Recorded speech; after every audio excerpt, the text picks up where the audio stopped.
Welcome back to another episode of the Creative Power Hour. I'm your host, Marcus Whitney, and today's guest is the amazing A.G. Granderson.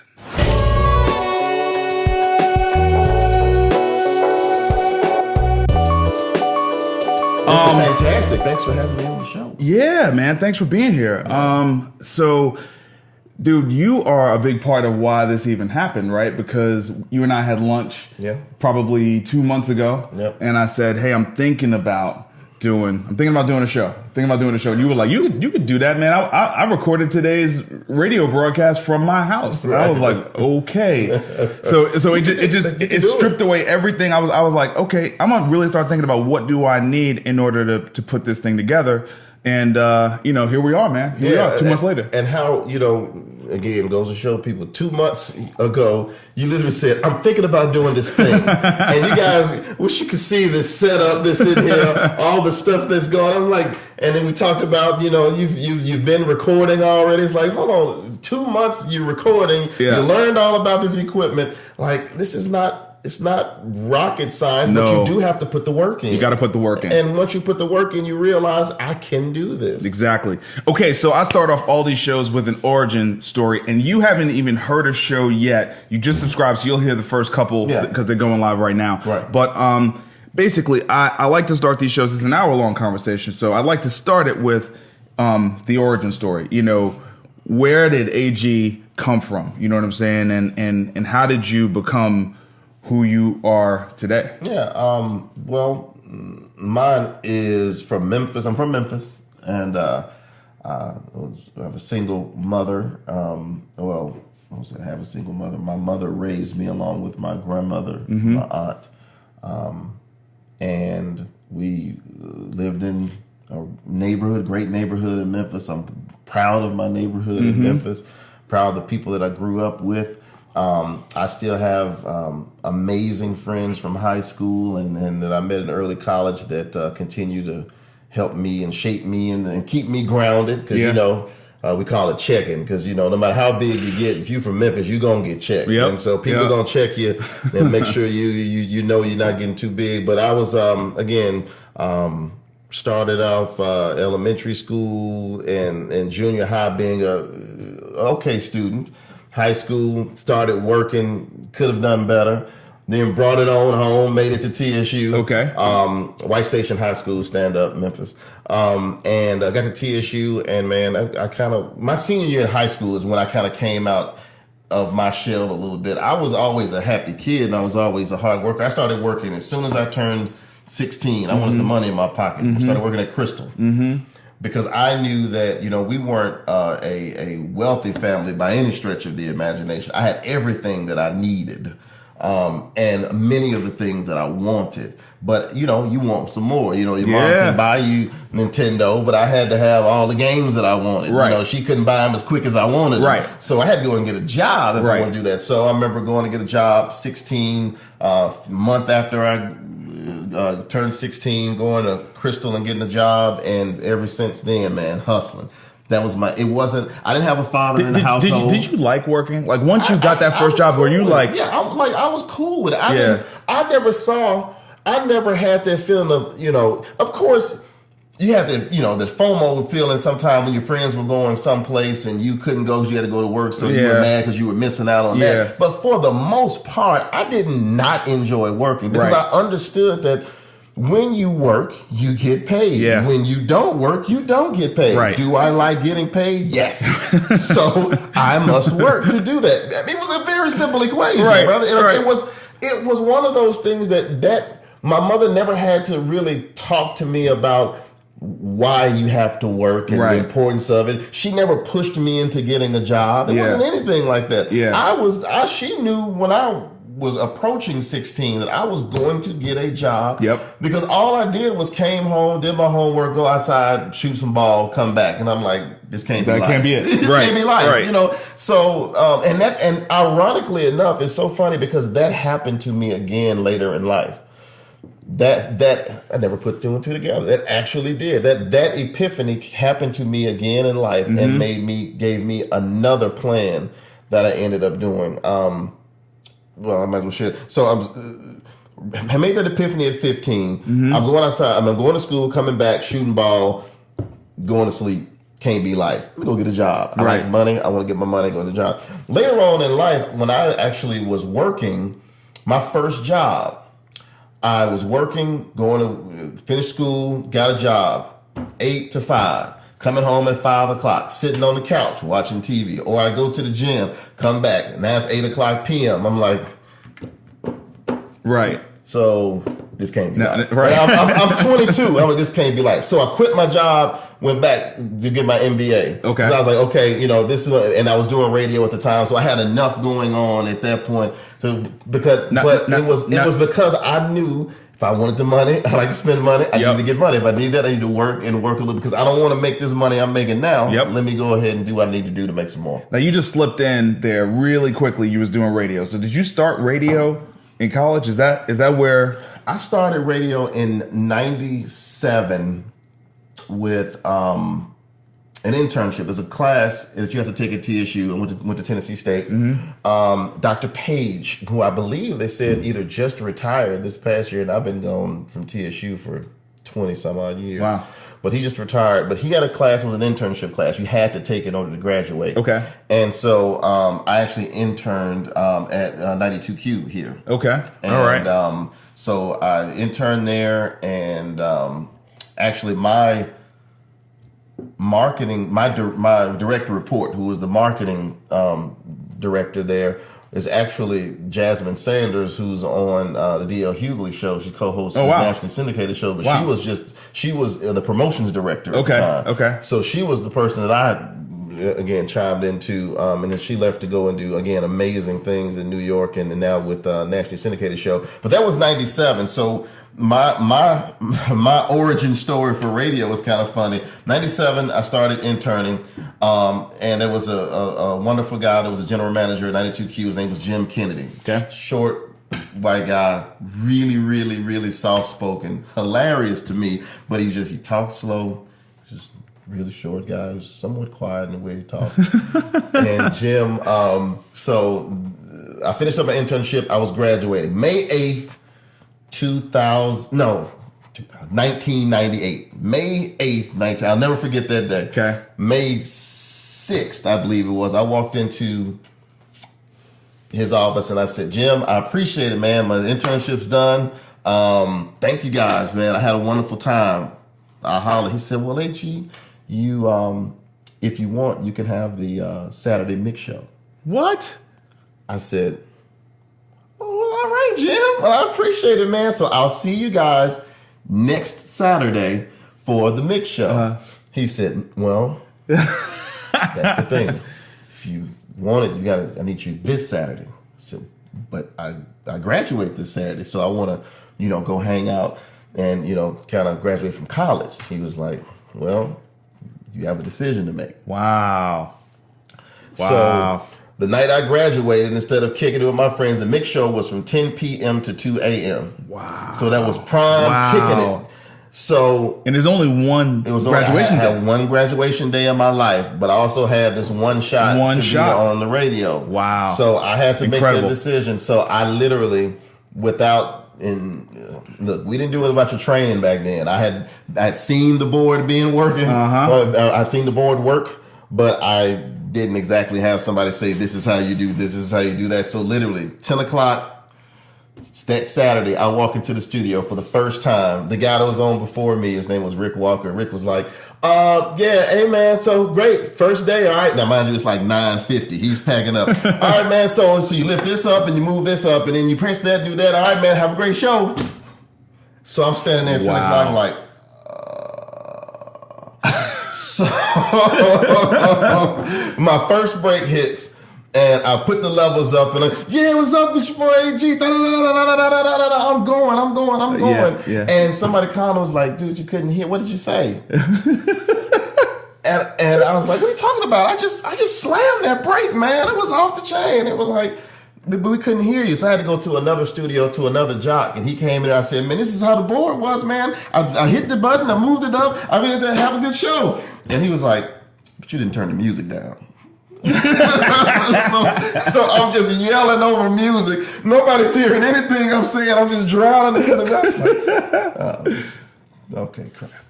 So that's my radio origin. and it's been smooth sailing ever since. Oh man, that makes me feel so much better about every screw up I've had in the last 6 shows I've shot. Man. Yeah. So that was what year? That was 98. 98. So 98, 99, 2000. So was that it? Was that it? I mean, was that the beginning of your career? Was there any? That's it. I mean, it went from that to. So you had your job the day you graduated. Is that right? I was working 4 hours for about $20 an hour. Okay.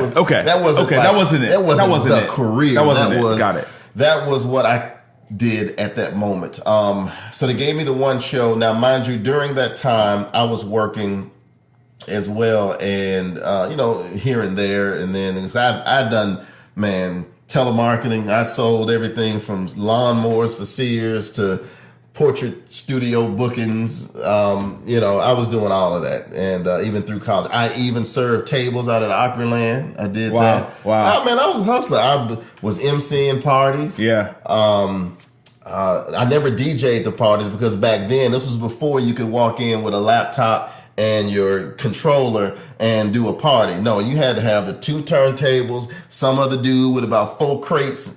So I was always the MC because I was too lazy to carry the turntables and crates and stuff. So I could walk in, grab the mic, and get going. So that was my thing. And so for radio, for me, it went from one day, one show to ended up giving me Friday. So now I had Friday and Saturdays from 10 to 2. But I'm 22 years old and my weekends are completely gone. Just think about that too. No. 22 years old and I had a 10 p.m. to 2 a.m. every Friday and Saturday. And there was no voice tracking back then. So it was all live.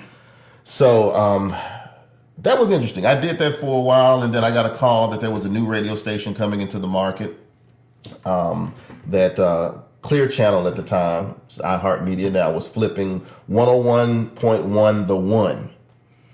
This was a gospel station that they turned into a hip hop station. What year was this? Yes, this was 2001. So okay. October, I believe. I just got to town. 15. I was going to say, because I only ever knew 101 as the beat. So it's like October 15th or something like that, 2001. I remember because it was homecoming of 2001. At that point, 92Q was the only urban station in the market. Okay. And 92Q was the 101 of the market. It wasn't an old school station and a new school station. Just 92. It was just 92. And we played, at the time, was playing Lil Jon and all that stuff on 92. Well, one day during homecoming, somebody said, man, did you turn it on 101.1? And because nobody ever listened to it. It was the gospel station. Right. And it was, it was that gospel station.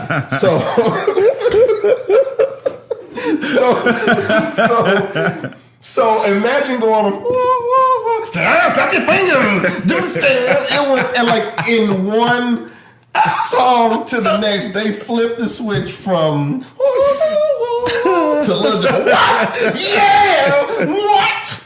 And everybody was going, what? Yeah, what? And they were getting calls and they're like, what? Yeah, have y'all done to the station? And so needless to say, that was an interesting period. But we did something cool. We did 10,000 joints in a row. So the station played from October. No commercials. It was 10,000 songs in a row. So that went from October into November. I have one question. On those 10,000 joints, because there's like the radio programming where it's like, okay, here's the 30 songs and we play these 30 songs, blah, blah, blah, blah, blah. But then, for hip hop, like, I just know growing up in New York, like, Mr. Magic or Red Alert, any of that stuff, like you never knew what you were going to hear. It wasn't like there was a radio programming sheet. It was whatever the DJ played. And if they got a new record that week, they was going to play that new record. So on those 10,000 joints, like, was it DJ's discretion or was how did that work? So by that time, there is a automated system created. It's called Next Gen. Okay. And so back in the day, we've all seen, movies where the DJ is actually taking a record and he takes a record, he puts it on, and then it went from that to carts. So we used to have in the studio Imagine a big wall with all these little slots, and you had CDs, and each CD had a number on it, and you looked on your log because somebody thought about the songs beforehand. Yeah. So you looked on your log, you found the thing, you put it in there, and you press play and everything. Well, along came a program that for iHeart is called Next Gen. So Next Gen allows a programmer to sit and program all the songs, and they're all in the computer. They're now digital, so it's all MP3s at that point. So you can literally program, days and days, songs and songs, and it just runs. Yep, got it. Okay. Now doing a mix, that's different if somebody's in there mixing live. Okay, so 10,000 songs. So 10,000 songs in a row. I get a phone call from the guy that was that used to be my program director at 92Q, and he had left. And I got a call from out of the blue. Now I'm doing nights at the time on 92Q, and I'm working on my MBA at the same time. There were, and I was working for a nonprofit at the time too. So I was working from 9 to 5 at the nonprofit. Okay. On certain nights, I could pull chairs together and take a nap in the kitchen at the nonprofit. Wake up at about 6:30. Okay. Go to the station and work until midnight. Okay.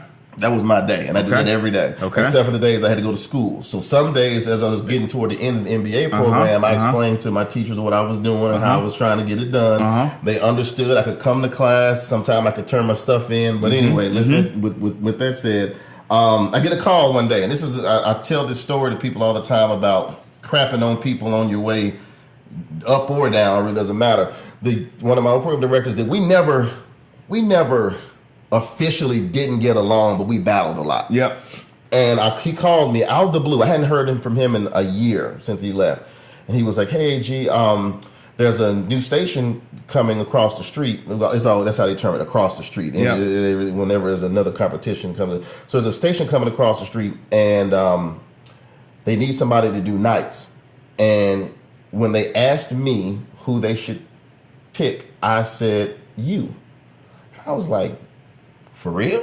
Because me and him had some battles. Yeah.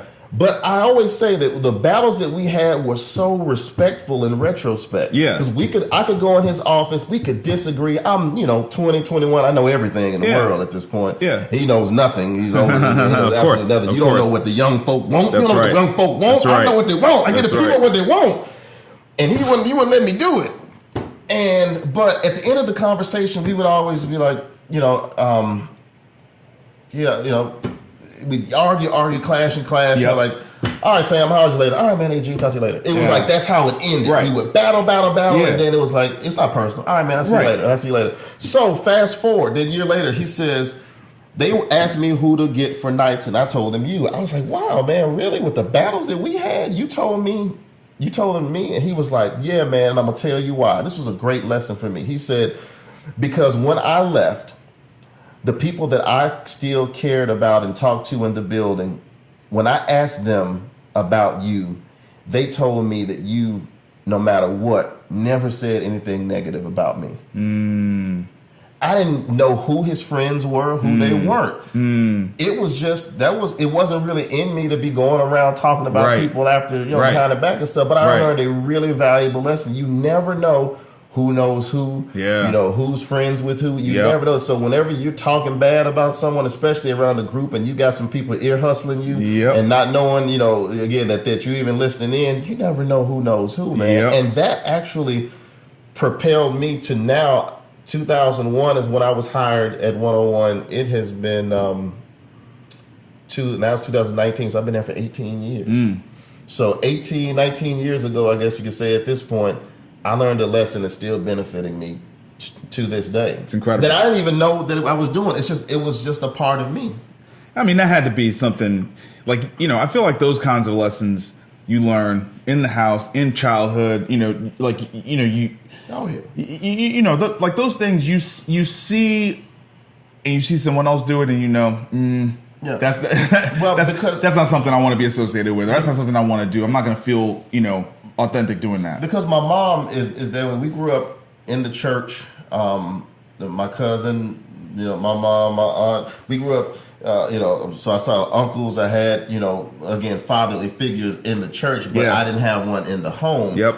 But my mother, she talked to other people, and I could, we still, again, not rotary phones, phone cord in the other room, right. So we had one of those. The phone was in the hallway. They weren't in everybody's rooms. You had to have a phone cord long enough to get from the hallway into whoever's room.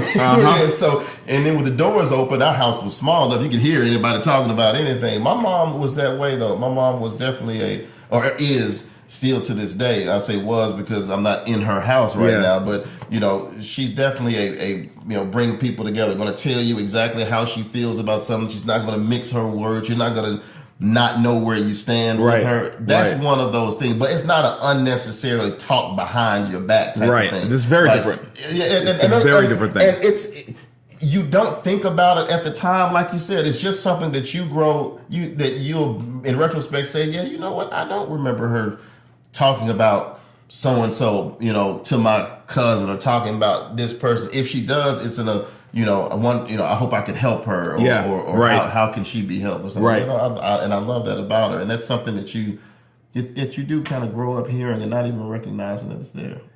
So you was born and raised in Memphis. You come to Nashville for college, Tennessee State University. On your graduation day, you get your break. Yeah. Right. I mean, you already were interning thanks to TSU, but then you get your break. Yeah. You're now working. To Jim Kennedy, man, over at Cumulus at the time. I don't know where Jim is now, but he definitely gave me my first break for sure. And then,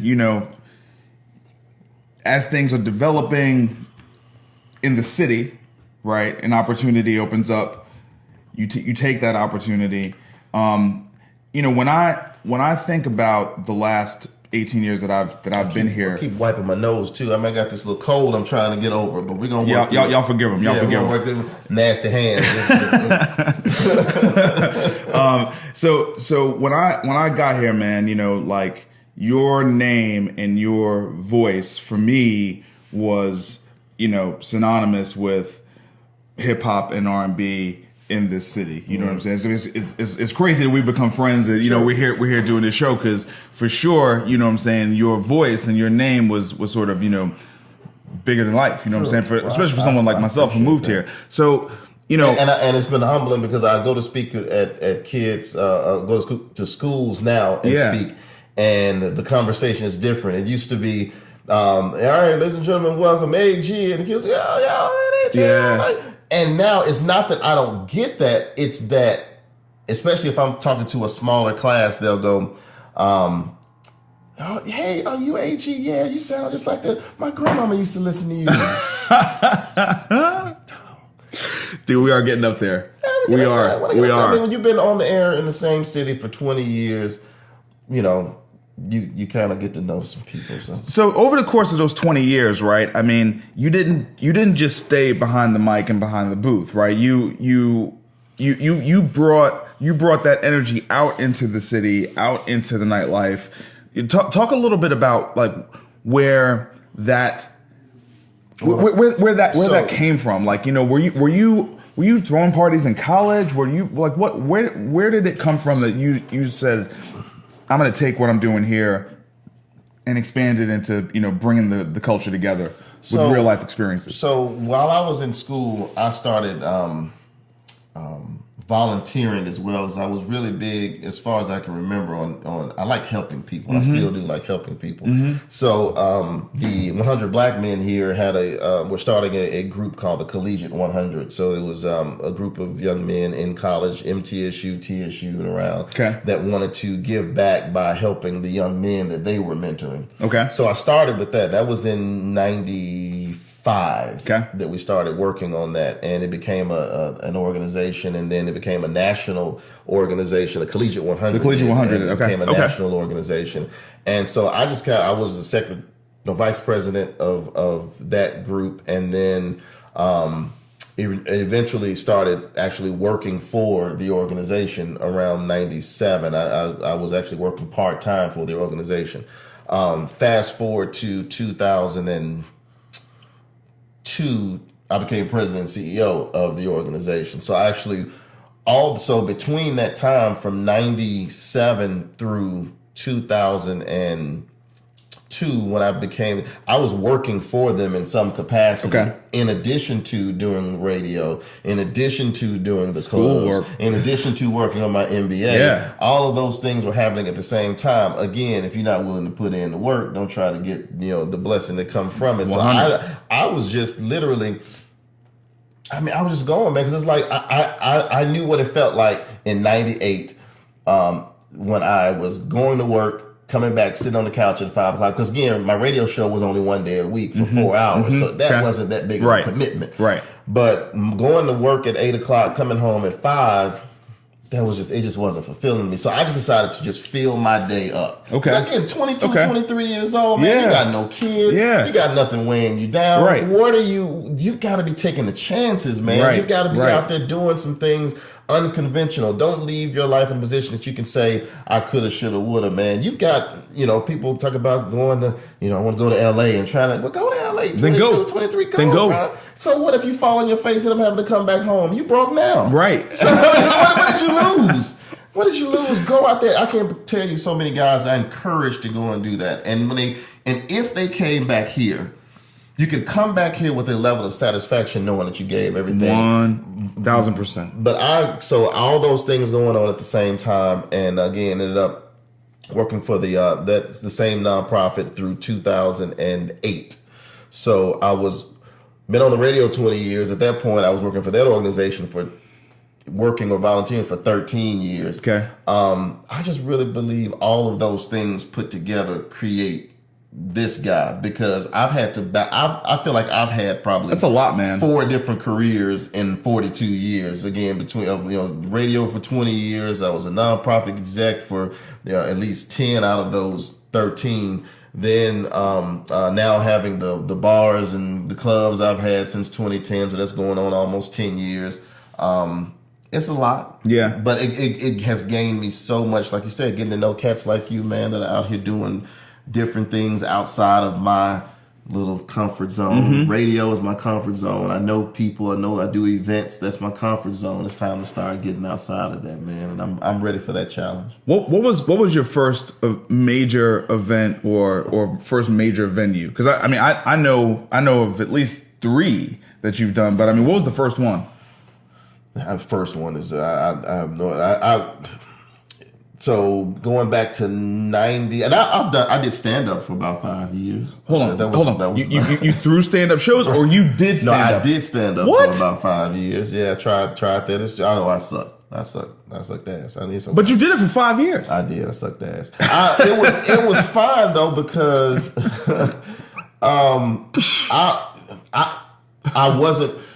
I really wasn't putting in the work that I needed. But Nashville was different. And when I was doing it, I'm talking about 95 to 2001, 2002. Yeah. And I was on some major stages. I opened up for some major folks. Okay. I've had major folks. I remember, JB Smooth. Yeah, of course. JB Smooth and I, in my 95 Chevy Corsica, driving to Birmingham, Alabama. No, driving to Huntsville. He had a show here, TC Cope. Shouts out to TC Cope, one of the comedy legends here for Nashville, who put me on. We had a show in Huntsville. JB Smooth flies in from wherever he was at the time to Nashville. We hop in my 95 Corsica driving to Huntsville to do comedy at where? A Chinese buffet. There was literally a Chinese buffet in the center of the room. People walking around grabbing, and me and JB Smooth on stage doing comedy.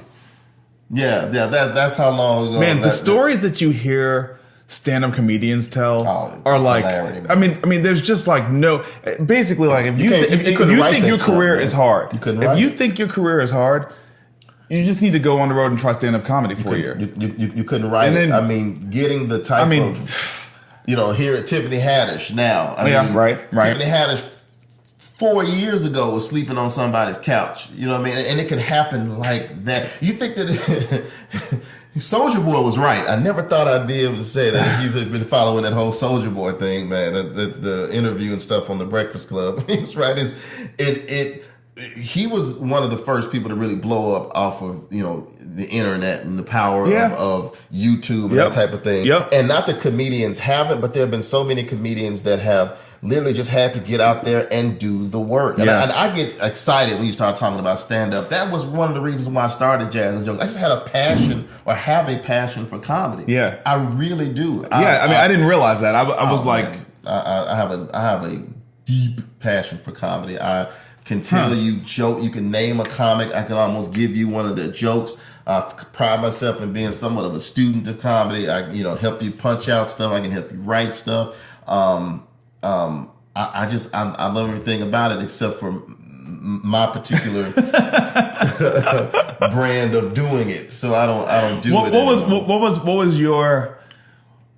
What was your thing as a comic? Like what was your lane? What were the things? What were the things you talked about? Were you like a self-deprecating comic? No. I was any and all things silly. Okay. I was any and all things silly. So anything that I wasn't really one of those kind of. I wasn't so much like non sequitur. I wasn't jumping from topic to topic so fast. I like to do stories, but then the stories may not.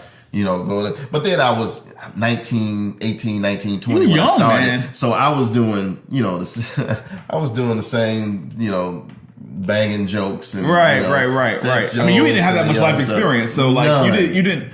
None. I ain't had much sex experience at the time. Don't tell nobody. I did what I could. I worked with what I had. I did what I could. Leave me alone. 18 or 19. I faked it till I made it. Hey, like so many of us. That's right. So that was cool. That was a cool time. And I loved it. I was able to, like I said, meet people, man. The people that are really big right now, a lot of them I did shows with. Picking up Craig Robinson from the airport, and us being in Waffle House at 3:00 in the morning, him, talking about, wanting to make it and wanting to get bigger. Dion Cole now, one of the biggest. Yeah. Man, me and Dion in Clarksville at the Pizza Hut buffet in Clarksville in like 2006, 2007. He was puffy faced, round Dion, but his skin is super funny still, but nowhere. He's not where he's now. Yeah, right. So being around those cats and seeing them, rise up, man, and being able to hit up some of them now, just be like, man, keep doing your thing, man. It's huge, man. Doing that. That's huge. They come to town. Some of them just, hey, Dion always, where they at, bro? That's his first text when he's like, hey, man, I'm old. I'm getting out like that. I'll meet you over at Hattie B's, though. Holla at me. Right. So when did you open up Jazz and Jokes? 2010. So myself, Joe Johnson, Robert Higgins, shout out to my partners there. We're still partners with Weekend and all of that, and opening the place in Memphis. But we were doing, I started this event in 2006, myself and my cousin, Duran Howard, who's a comic. And so the way it originated was Jazz and Jokes was, he had done it one time in LA. And what it was which we couldn't do it exactly like this, but it was a group of 5 comedians who also played instruments. And so what they would do was, during the course of the show, they would play and they would rotate, and one person would come off of their instrument and do stand up. Okay, and then he'd come back, and the next person would fall off. But this was the same group of. This was the same, that was a show. Okay, so he just came back and said, "Hey, I want to do this show that has music and comedy, blah blah blah." Got it. And so we started doing it monthly here in 2006. Then in 2010, a building became available downtown in the on 3rd and Church. And so we jumped at the opportunity to do it on a regular basis. Little did we know how much work that would be, and long nights, late nights, early mornings, all of that. It was just, but it was a phenomenal. Was that your first venue? Yeah. That was the first one. Okay. And, it was an interesting first one.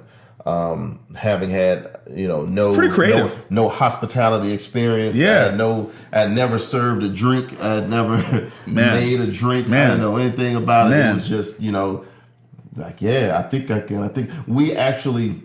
So this was other cool thing. We got the lease. We were so. You don't know what you don't know, and sometimes it's a great thing. We got the keys to the building on like November 14th. We opened December 13th. Wow.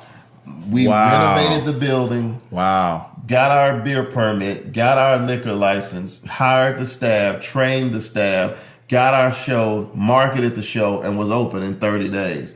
Now, mind you, in retrospect, I have no clue how we did that. And you're still working a job, right? No. Yes, and actually, no. That was 2010. So I left the 100 Black Men in 2008. Okay. All right. 2010 All right. is when it, no. So we were in there doing 14, 15-hour days, getting that place ready to go. We literally opened it less than 30 days after we got our hands on that key. Why? It was just his decision? Just a decision? Just needed to get the revenue coming in? Had to, man. Had to, because again, the decision from not knowing that building. We went from not knowing that building was even available to our first show in probably 45 days. Wow. We had Let me retract that. We went from not even thinking about doing a building, a venue, to opening the venue in 45 days. Hey, I had that was so December. Did either of your partners have experience in this? No. Joe was a jazz musician, and Rob was an event promoter. Yeah, right. But Rob, we have gaps in ages, and so Rob is about 10 years younger than me. Joe is about 8 years older than me. Mm-hmm. Okay. And so Joe had been it's a good blend, actually. Yeah, and I think, to be totally honest, that has been one of the things that, and ironically enough, it helps because I kind of get to be that center voice sometimes, because it's like you have things that everybody wants, and we all have things that we want to do that everybody don't ever care about, but I sometimes get to play the role of the conservative, which is okay. Sometimes not even what I believe. I'm just sometimes like, okay, that's the role you're playing. And you know, sometimes if you have a radio show and you got 3 people, everybody can't think alike. No, the whole show would not work. That's right. If everybody thought so. Sometimes, hey man, your position is just gonna be this, your position is gonna be this, and you just fight for it. Doesn't really matter. This is just one bit that we're doing. You know what I'm saying? Right. So this is just a bit that we're doing. Sometimes I need to play the conservative most of the time just to keep everything balanced, and it has actually worked. So you were talking about, you know, how you were 20 years old and you were arguing with your manager back at the radio station about, you know, do you and Rob ever get into situations like that where, you know what I'm saying, because he's 10 years younger,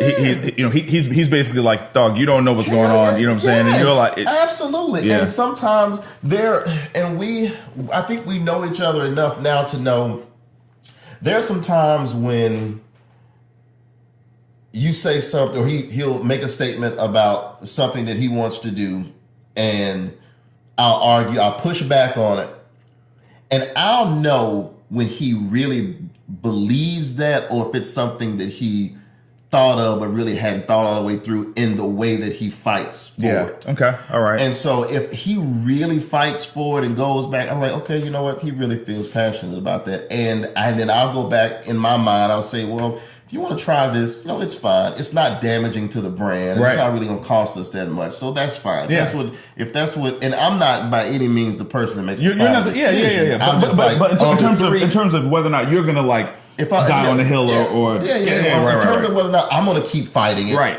I have to assess whether this is one of those things that is, again, detrimental to the brand, detrimental to my pocket, or if it's something that I can just say, you know what, I mean, all right, I'll vote for that. Yeah. Okay. Go knock yourself out. Then there's other things that he knows that I'll get really, really, really agitated about, and that's on both sides, both Joe and Rob. And like I said, we've kind of developed a pretty good kind of ebb and flow. We don't get everything right, but I think that we respect each other enough to know that, okay, he's big mad about that. Right. Okay, I need to back up off because he's big convinced on this thing. Yeah. Okay, well, hey, and knowing that about your partners, and knowing sometimes the most important thing you could do in the partnership is give. Like, especially when you've assessed, it's not gonna, if you don't think it's gonna be that damaging, right? Like, and people get into these things, they got creative reasons, you know what I'm saying? Creative ambitions, they got vision, they got all that kind of stuff. And, sometimes you're gonna have that, and you gotta respect that from somebody else as well. And that's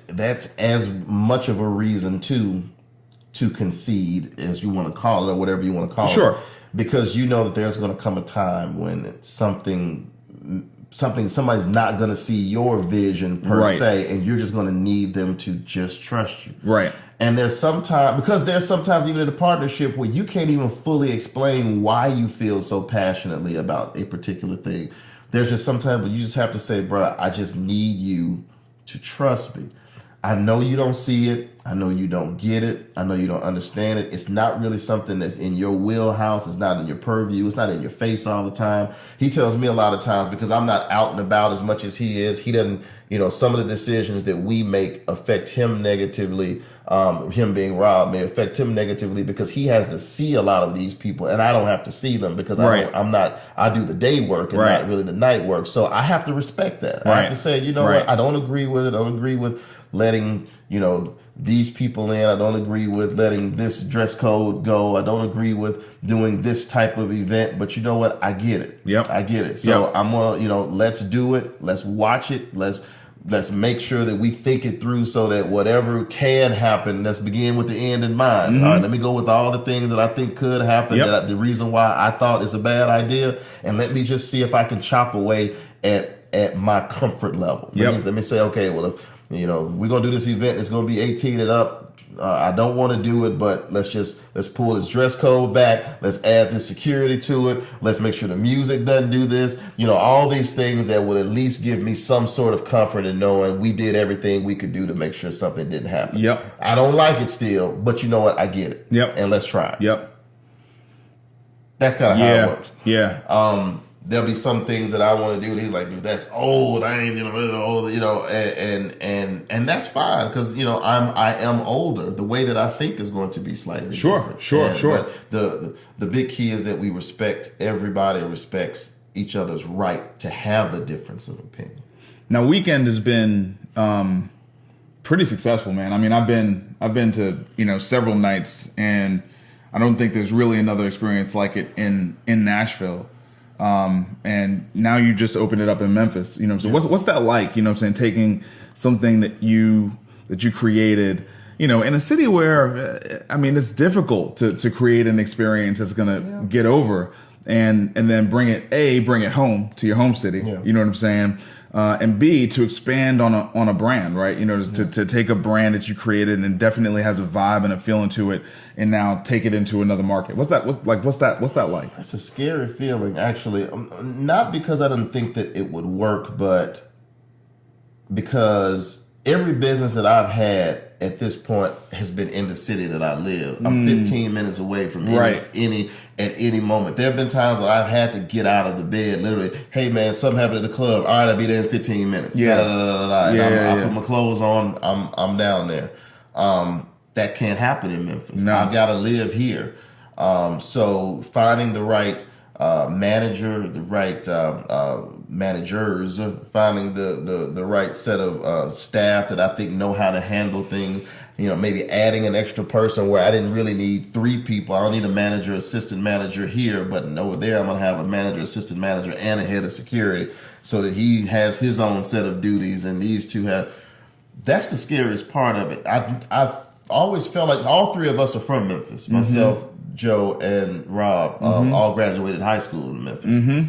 So, and we've been able to track over 6 years the numbers of people that, and I would say track as if we kept specific records, but you got an eye on it, though. We would get emails all the time. Hey, we're coming up from Memphis and you want to come to your spot. That would happen so much. We all went to TSU. TSU is a third, if not half Memphis. Yeah. So, we all those folks that kicked it with us, Joe Big, a musician, so people knew him from the band and being a Grammy Award-winning saxophonist.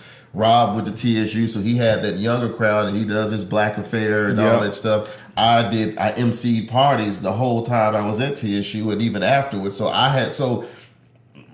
we knew the base was there. That wasn't the issue. It was finding the spot and putting a team together that would make us comfortable to share our brand with Memphis, knowing that I can do everything I need to make sure, the apps, and I can look in the POS. Yeah. I got the cameras everywhere and all that. Yeah. But I can't get there in 15 minutes if something go down.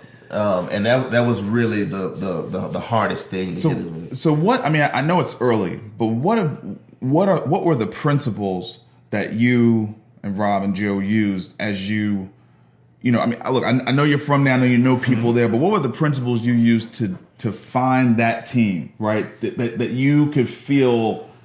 Well, because I mean that's a big deal. You're turning your baby over to someone that you potentially have 1,000%. How do you get there? So we did a citywide search and Monster and all of that for a general manager. It took us probably a week to narrow down probably the 3 or 4 people that we wanted. We interviewed those people. I had a chance to talk to them a couple more times just to see, kind of gauge their temperament. And then, I wish there's no, C6H12O6 formula to come it up with who we chose. It was just, it was a gut feeling after talking to a bunch of folks. We interviewed probably 10 people. And again, some of them were shorter than others. But when we finally got to the guy that we chose, it was really because he gave us a really good feeling that he understood the brand. He did not come from a club, because we brand ourselves as we're not a club. Weekend is not the club, we're the weekend. We kind of so we always say that we're not the club, we're the weekend, because you may come in and you may get a DJ and you can get a booth and you can get bottle service, but I don't have to be in this box that you put this nightclub in. Right. I'm still not a nightclub. There's no dance floor. No, there's not. Trying to get you to dance. There's not. If you want to stand up and dance by where you are, you're welcome to do so. But I'm not in this to create a nightclub. We're just doing something cool for people who just want to come out, chill, hear some great music, get you some drinks, maybe grab your bottle, celebrate your birthday, celebrate an anniversary, celebrate a divorce. Unless you're Bezos.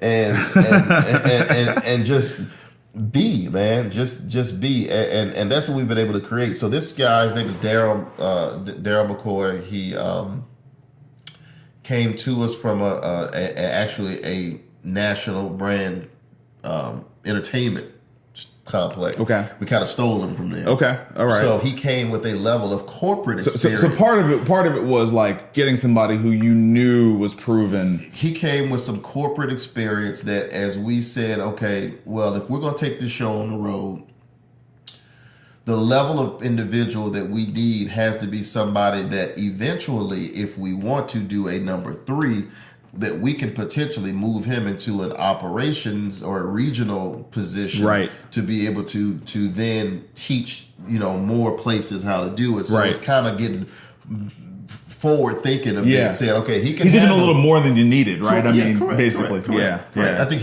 he's definitely a guy that could, once he understood the ins and outs of this particular business, he could take this and help us to branch it out. And that was the key. It was to be forward thinking and make sure that we weren't doing something that was just going to get us a location in Memphis. Right. If I want to go to Birmingham and at this point, man, we've had people for both Jazz and Jokes and Weekend. We've had people. Oh, shucks, did I do that? Yeah. I kicked the camera. I kicked the camera. Hold on. I think. Am I still in the shot? You don't know. I have no idea. So we're gonna go to this other. So then now, no, I'm sorry, but big feet. So I was saying, being forward thinking and realizing that we want to have someone that could project us forward, as opposed to, we've had Jazz and Jokes and Weekend. We've had folks to ask us to come to additional cities. Yeah, and so this was our first time putting our feet in that water and saying, okay, let's make this real one time and see what it does. So, man, 20 plus years now. I'm so stopped up. Don't worry, we at the back end now. 20 plus years on the radio, entertaining the city, now entertaining multiple cities. And thinking about the power of the internet, we talked about that. You were talking about Soulja Boy. Yeah. When you think about, we were talking about the iHeartRadio podcast, awards, and how and the power of podcasts, and just how much it fits for this time that we're in right now, in terms of it being able to be on demand. You're not having to fit into a particular format, right? You can create new ways for advertising around it now. What do you see for you, someone who has more than 2 decades experience on the radio, creating these live experiences. When you look at the internet, do you see just a brand new world of opportunity that's out there, or do you see saturation? Do you see too many people trying to do stuff? I am just as pessimistic about it, unfortunately, as I am realistic about where it is right now. Yeah. I do understand that, times continue to change and things get faster and business has gotten faster. Hell, since I was in high school, cell phone, nobody had cell phones, right? But dope boys and doctors, right? You talk about the rotary phones, yeah, that's our era. That's our era. That's our era. I mean, dope boys and doctors. I remember I had this little toy cell phone. My senior year, the last class that I got out of, I had this toy phone that my little cousin had. It was one of those block phones, that block Motorola gray joint. But it was a toy, and I remember having it in my bag. And like last period, my senior year, there was a button that made a ring, and it sounded just like a phone ringing in the house. And everybody turned around because nobody was used to hearing a phone ring in a classroom. That was so foreign at the time. I can't even imagine. So absolutely foreign. Yeah. Fast forward now to saying that the times are changing so fast that we know people want information. And then there's so much information overlap. There's a story today about this. There's a story tomorrow about that. There's a bigger story tomorrow about this. Right. And then this gets drowned out. You've got people who professionally tell you when to put a story out that's bad so that they know that it's going to get overshadowed by a story that's coming up. They do that professionally because they know that people's attention spans are so short. The competition for content at this point is so unbelievable. Crazy. How many times can you tell the same story? Yeah. How many different spins can you put on it? Are you the TMZ type spin, or are you the gossip type spin, or are you the USA Today / CNN spin? Even the news people got spin now, because you can't tell. Oh man, they've been spinning for a minute. They've been spinning for a minute, but they have. It used to be that you went to the spin was so, I wouldn't say minuscule. The kind of Fox has been in their lane for a while. Man, I'm sorry, I'm so stuffed. But they've been in that lane for a while. But CNN and MSNBC and some of those, I felt like you could always go to just kind of get just the information. Not anymore. And you don't do that anymore. Not anymore. And Not anymore. It's been so crazy watching the evolution of news, man, and how much editorial is being thrown in straight line news. But anyway, as people continue to progress, and I remember talking to, we did another example, Juicy J. Talked about, we had him in the studio. For those who don't know, Juicy J is 3-6 Mafia. 3-6 Mafia from Memphis, Tennessee. So he came through and he was talking about how he made, at the time, Bands Would Make a Dance. That was the big Bands Would Make a Dance. So he was talking about how he made that song, and he was saying he basically did that song in his hotel room between shows one time. Right. The access to the level of production that you used to have to go some places and do that you could do in your home studio. Chrisette Michelle, I remember bringing her to Nashville, and we interviewed, talked to her. I think I was driving her from the airport, and she was telling me how her first album, Platinum, she made it in her closet at the house. You have so many people with the access and the tools now that can do the same thing that Kanye's doing in a $1 million studio. They're doing in their closet. And that's not a bad thing. I'm not saying that. I'm saying it allows expression to come from people who, not just the rich and the people that can have the access to it. People that can't hardly afford to make a beat can make a beat and make money from it. I mean, really, nowadays you're not going to get the most incredible quality, but like, look, man, what they say, that the average cell phone right now has more technology than they had to go to the moon. That's right. So that's right.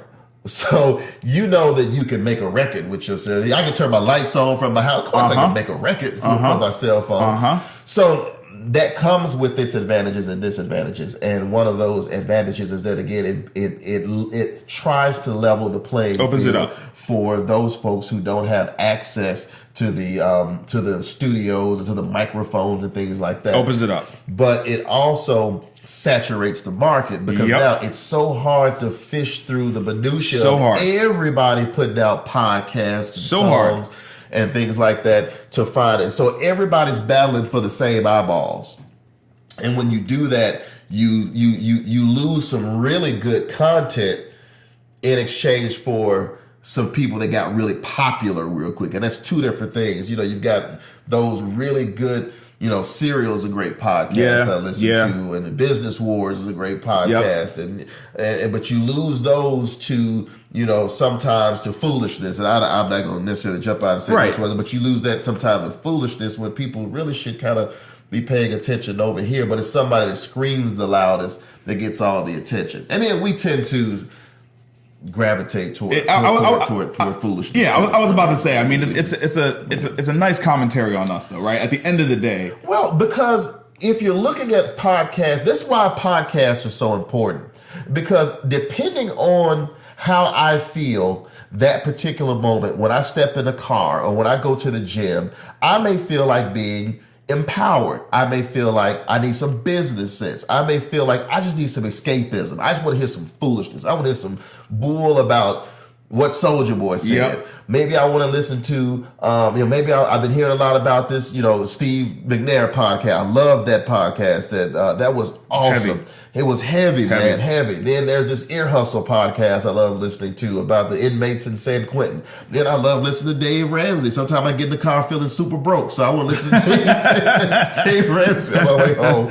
Sometimes I'm like, I need to brush up on my business skills. Let me just hear some random stories from random business folks. So I can listen to Business Wars. Yep. The cool thing is that I've got access to all of that. Remember when you used to have to get in the car with your your CD folder? Oh man! And so it was a thing of honor if you got into somebody's car and what they did was they said, "Yeah, man, go and get what you want. Go and get what you want." And if they had one of them 6 CD joints. Oh, the 6 CD joints. Come on, man. Yeah, the Come ones on, you had, man. But I hated the 6 CD joint that you had to in the trunk. In the trunk, man. You had to pull not up. that one. Not that one. I was talking about the front loader, not the one in the truck. Oh, you want to hear the Tribe? Hold on.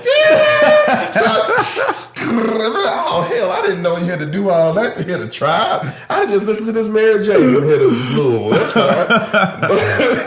Yeah, the 6 disc was a game changer, man. Yeah. And then going from CDs into MP3s, and I never have to worry about that. That's why that whole story about Apple Music and how it came about. It's like, can you imagine falling into a multi-billion-dollar business by accident? Completely transformative. By accident. Yeah. You didn't even intend on doing that. That was never a part of your vision or plan. And oh, by the way, we're going to go buy this headphone company so we can have one of the biggest dogs in business ever in life to come and run this for us on this accidental business. You know what I'm saying?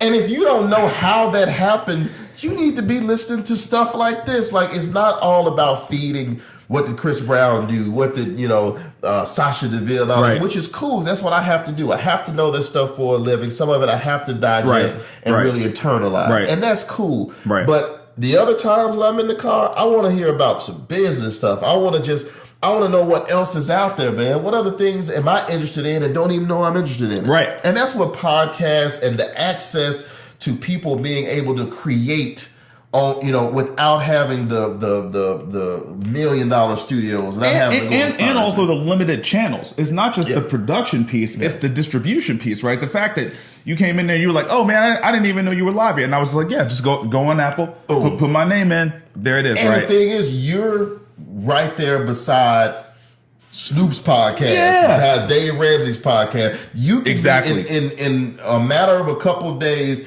You could go from when somebody listens to Business Wars or Conversations with whoever that may be, down there it says people viewing this or listening to this also like, you can be scrolled into that joint, man. So now you're in the rotation with these big dogs, and it's just easy enough as 1 or 2 people hearing your content and saying, man, and then you see somebody snapshot it on Instagram and say, "Man, listen to this great podcast. It was awesome." Next thing you know, you never know. You never know. You don't man. know what's gonna. You never know. That's why you just gotta keep producing, man. Like if you're in this world and you care about, and you care about reaching people, the number one thing is to keep producing content. It's the number one thing. Content, again, people are in such a rat race for content.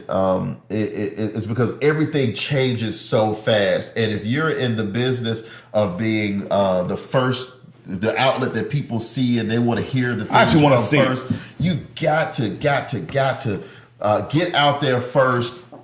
Create the content. Be consistent about that content. Be consistent about that content. Know that if people are going to come look for you for it, they need to come and look for you for it, bro. No days off. That's right. That's right. You got to go hard. That's right. Have a plan, execute the plan, man. And like we were talking about, man, know your why. That's it. Know your My why. man. Thank you so much for being on the show, man. Thank you. I think I'm gonna go blow my nose. Yeah. I'm relieving you. It's an hour. Yeah. Yo, until the next time. Peace. Blow my nose.